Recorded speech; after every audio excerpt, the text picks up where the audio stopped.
Landlords in Connecticut were at the state capitol telling politicians why they are against a proposal that would guarantee lease renewals for tenants. But the tenants in question say that landlords don't deserve to make a profit. I'm Tony, and this is Real Estate Investing and Landlord News. All right, so I have an interesting article for you today, and it's going over this whole good cause eviction thing again. So another state, the state of Connecticut, is proposing good cause eviction protections. So these protections, as you know, will make it much more difficult for landlords to get rid of problem tenants by making it so that a landlord has to go through an entire eviction process, go to court, and then have a person removed, and only for a certain number of reasons, rather than simply allowing their lease to expire. So this will guarantee tenants the right to renew their lease indefinitely, even if a landlord doesn't want them there. And like I've said before, there's a lot of reasons why landlords don't want you there, be it that they just don't get along with you, be it that they suspect you're involved in criminal activity even if you might not have a conviction for it. Whatever that reason may be, it should ultimately be up to the landlord whether that they renew their lease or not. So when the state steps in, they become a middleman in between the landlord and the tenant. And that middleman is now directing how the landlord operates their business in a way. And they you know what they do? They make it so the landlord operates their business in a way that's not profitable, that is not good for them. So this discourages people from wanting to be landlords, drives a lot of landlords out of the business, cuts the profits away from the landlords who remain. And you know what? We have to ask the question, do you believe that it's okay for landlords to make a profit? Well, the tenants in this article say, no, it's not okay. We don't think a landlord should be able to make a profit. Not surprising, okay? A lot of this socialist nonsense has been pushed all over the country, and it doesn't surprise me one bit that the tenants only look out for their own best interest. They think that the landlord should, out of the goodness of their heart, rent this place to you and lose money. Well, that's dumb, okay? That's absolutely dumb. It's never going to happen. And you know what? You can go live in fantasy land for the rest of the time, but the end result of all these stupid laws is it's going to be a lot harder and a lot more difficult for you to find housing. So before I get into the article, go ahead, hit the like, subscribe button, maybe leave a comment down below and let me know what you think. Are you surprised? Are you surprised that tenants don't think landlords deserve to make money? Okay? I mean, really, if you're a tenant on there, tell me why you think landlords shouldn't be able to make money, or why you think that you know how much profit a landlord should make. Okay, I'm going to tell you right now, you have no clue what your landlord's expenses are. No clue.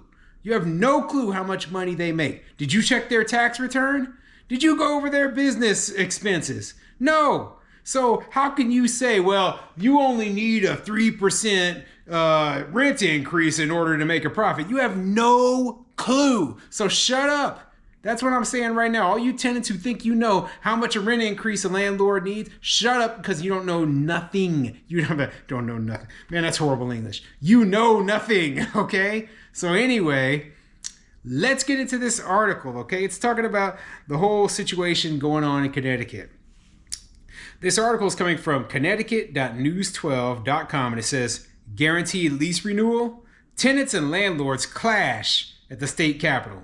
Yeah, we're going to be clashing a lot because we're talking about people who have informed information and knowledge about the situation, and then we're talking about people who have no clue what the heck they're talking about. And I'm talking about the tenants here. They have no clue whatsoever anything about running a rental property business. And that's the same with these politicians too. They don't know either. And the best thing we can do is attempt to educate them. But from what I've seen, a lot of them are unwilling to listen to reason, listen to logic. Anyway, let's see what the article says. Dozens of renters urged Connecticut lawmakers to ban no-fault evictions on Tuesday, which would require most landlords to renew leases unless they can show just cause. But property owners said the move could make the state's housing crisis even worse. Yenamar Cortez of New Haven grew up bouncing from home to home at the mercy of landlords. My parents have been renting my whole life since they moved to the United States, she told the legislature's housing committee. Growing up, we moved about 5 times from homes due to our lease ending and not being renewed or rent increasing. Oh no, see, immediately notice that they said, okay, well, we had to move because the lease wasn't renewed or they rose the rent on us. So what this person here is saying is that the problem isn't just people not renewing the lease, it's that they're increasing the rent. So maybe we could fix this problem too. Maybe we could throw rent control in there, right? Well, no, okay? This is, like I've said before, these just cause eviction protections are really a push towards rent control. And some states have come out blatantly and said that if you increase the rent over a certain amount, that's essentially pushing somebody towards eviction. So, you know, they wrote right into their law that, hey, there's these eviction protections in there where you have to pay that tenant if you increase your rent over a certain amount. And that was written into their just cause eviction law. You know, it's insane thinking about that kind of stuff. Cortez is pushing a new bill that would require landlords to show cause to evict a tenant, even when their lease ends. Right now, only seniors 62 and older and people with disabilities are guaranteed a renewal. As with the current law, rental properties with fewer than 5 units would be exempt. And so, once again, you know, like, I don't believe there should be protections even for seniors. I'm sorry, but, you know, it's just the way it is. If a senior, you know, if you have to have cause in order to remove somebody, regardless of who it is, right, it's going to be a burden upon the landlord, upon the property owner. I'm not saying that it's a good thing that somebody who is elderly might have to move, right? But that is just a fact of life. And that is something that might have to happen from time to time.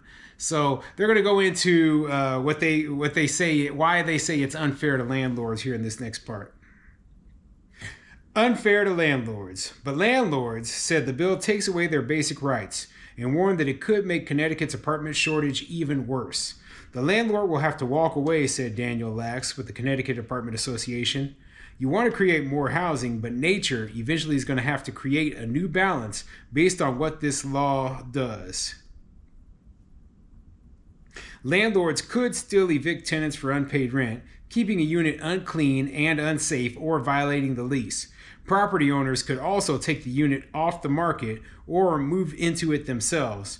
But property managers said taking a tenant to court is costly for both sides. So one of the things that I mentioned before, and that's what makes this just cause eviction thing more costly, slower, etc. for landlords, is that rather than just being able to say, hey, I'm not going to renew this person's lease, now they have to meet one of these reasons and then take the person to eviction court in order to get them out of their unit.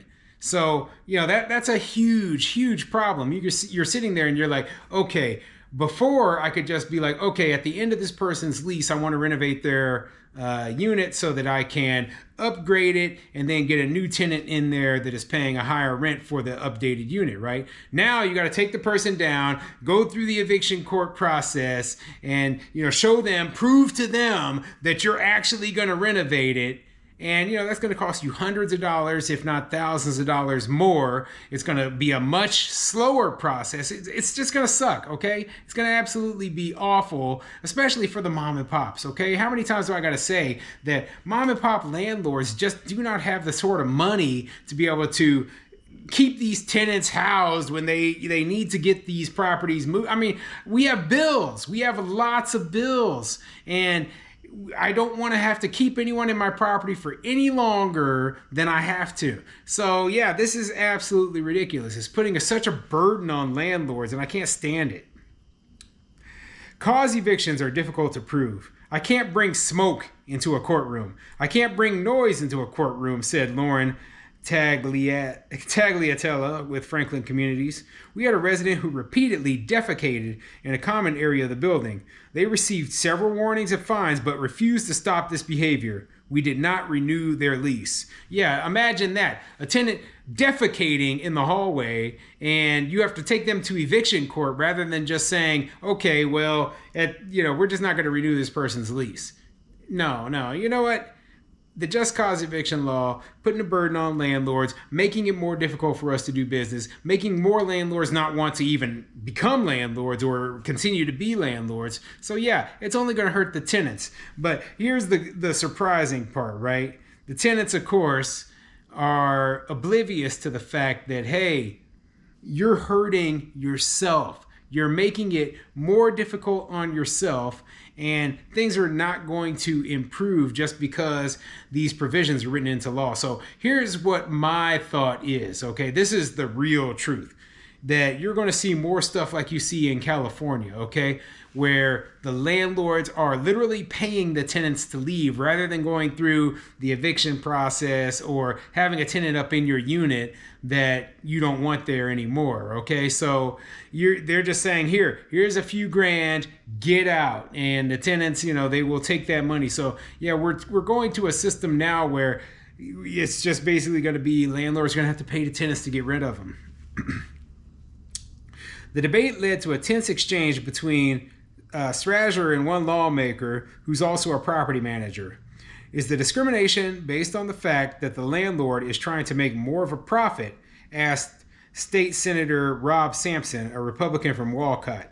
Yes, Strasher answered. Sampson continued, and is there something wrong with the landlord making a profit? A crowd of tenants shouted back, yes, yes, when it's 3 times more. So basically, during this argument, the politicians were discussing this whole issue. One of the politicians who is a property manager is asking, hey, is there something wrong with a landlord making a profit? And the tenant said, yes, of course. They think it's wrong for a landlord to make a profit. I'm sure I could poll tenants right now for this video and they would be like, yeah, landlords shouldn't be able to make a profit. This would be something that is, profit free, or we should judge how much the profit is going to be. Like, you can't judge how much the profit is going to be. Do you go down to McDonald's and say, no, you don't deserve to make that much of a profit on a cheeseburger? You go down to the car dealership and be like, no, you don't deserve to make that much of a profit on this Lexus. For real, how many businesses are where the customer dictates how much profit the business is going to make? And how could they? That's not knowing anything about the operating expenses of the business. How can you even get close to dictating, okay? So, I heard a story once, right? And a tenant was saying, okay, and this was in a place where rent control exists. I believe it was in New York, right? And they were saying, okay, we don't think that with current inflation, the landlords need a rent increase at all. Okay. Or if they, and then some people were saying, oh, well, we don't think the landlord needs more than a 3% due to inflation. But that, and they'll still, and they were like, oh, the landlords will still be able to make a profit. This is enough profit for them and enough money for them to make good money. Right. And I'm like, well, how do you know that? Okay. How do you know what each individual landlord's expenses are? You don't.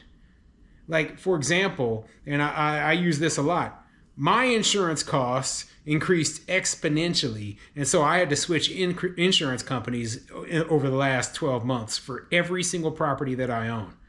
So I could save thousands of dollars. But there's some landlords still using the previous insurance company. So they experienced more inflation in terms of insurance costs than I did.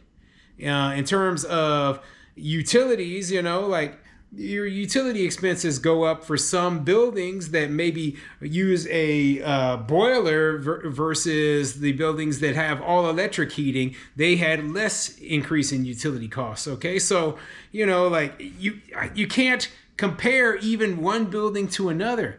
Hell, my financing is different than a property that could be right next door to it that is identical to it. Okay. If somebody, we have 2 buildings right next to each other, right? The person who owns the building over here paid $1 million for the building 20 years ago. Well, that was 20 years ago prices, right? I paid $2 million for the same building today. And this person over here, the building is paid off. He doesn't have a loan on it. And I have a huge loan on mine. So my expenses are different. So how do you know? Like I said, you have no clue. And trying to say that the government or the tenants or anyone else is able to predict how much money is good enough for the landlord or the business owner to make is idiotic, okay? So yeah, let me just say this, right? This stuff, all this stuff, what it really has to do with is a stripping of property rights for landlords, a push towards socialism, and it's only going to hurt the places that enact this stuff without, like read your history when it comes to these sort of laws, and you will see that they are all failures.